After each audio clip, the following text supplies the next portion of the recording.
So here's something I want you to think about for a second. What if I told you that some of the loudest, most terrifying places to play professional football hold fewer people than a decent high school graduation? Because that's actually true.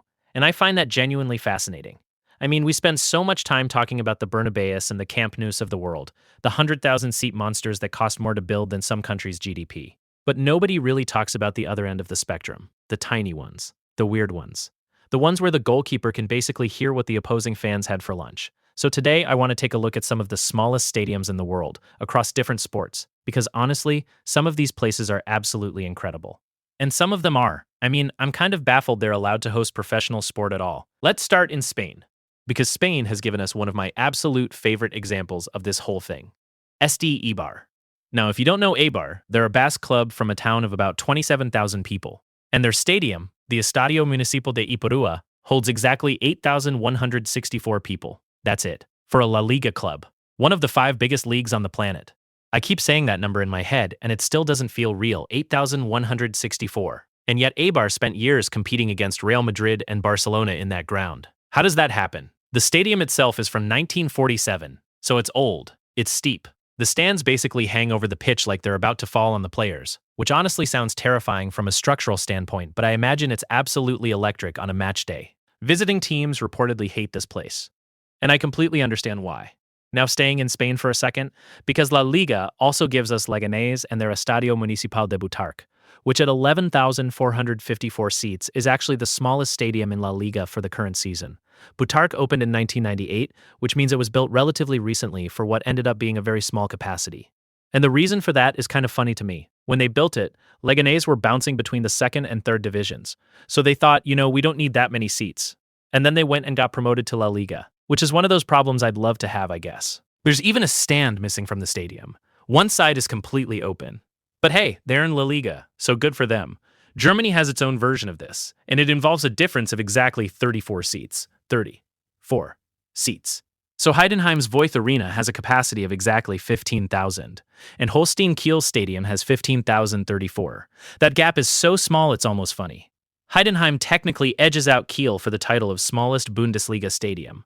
And the wild thing is that Heidenheim somehow got a UEFA license to host Conference League games there, which means European football, actual continental competition, was played in a ground that holds 15,000 people. But you know what? I think that's kind of great, actually. There's something genuinely wonderful about that. Italy gives us one of the most visually stunning small stadiums I've ever seen, and that is the Sinigaglia Stadium in Como. Official capacity is around 10,854 right now, though different sources give you different numbers depending on which renovation they're counting. But here's the thing about Sinigaglia that makes it completely unique.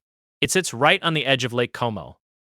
You can see the lake from between the stands. The Alps are in the background. It looks like someone designed a football stadium inside a postcard. But because of the lake, they've had to do some genuinely strange things to the stadium over the years. The lighting towers had to be lowered.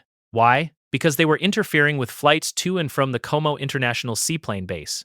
The whole situation is just wonderfully bizarre. Now let's talk about cricket for a bit, because cricket has some genuinely tiny grounds when you measure them by boundary length. And the numbers here are kind of astonishing. Eden Park in New Zealand holds the record for the shortest boundaries of any international cricket ground. We're talking 55 meters at the straight boundary. 55 meters. Standard international boundaries are supposed to be around 70 to 75 meters. So Eden Park is nearly 20 meters shorter than what you'd normally expect. What does that mean in practice? It means that during the 2020 series between India and New Zealand, batsmen were clearing the boundary on mistimed shots. Mistimed shots. You hit it badly and it still goes for 6.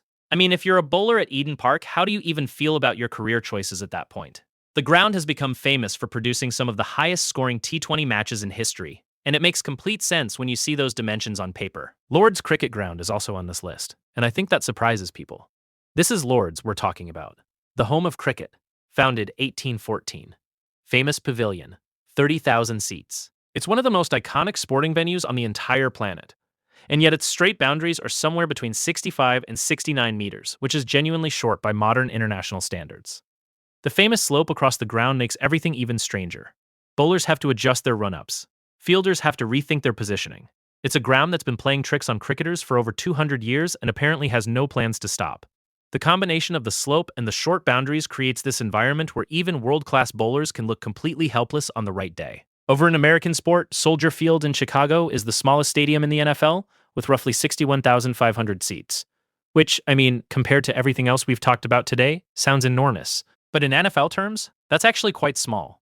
The Bears have been playing there since 1971, and the stadium itself is ancient by any measure.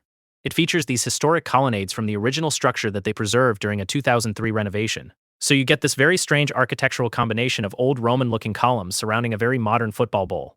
It's sitting right on the lakefront in Chicago too, so at least the view is nice when it's about minus 15 degrees in January. And then there's Sutter Health Park in Sacramento, which is technically a minor league baseball stadium that temporarily became home to the Oakland Athletics after they left Oakland following the 2024 season. It holds just 13,416 fans. For a Major League Baseball team, that is genuinely tiny. What I find genuinely interesting about all of this is that small doesn't mean lesser. I mean, some of the most intimidating atmospheres in world sport happen in the smallest venues. A-Bar's 8,000 screaming Basque supporters apparently made visiting teams genuinely miserable.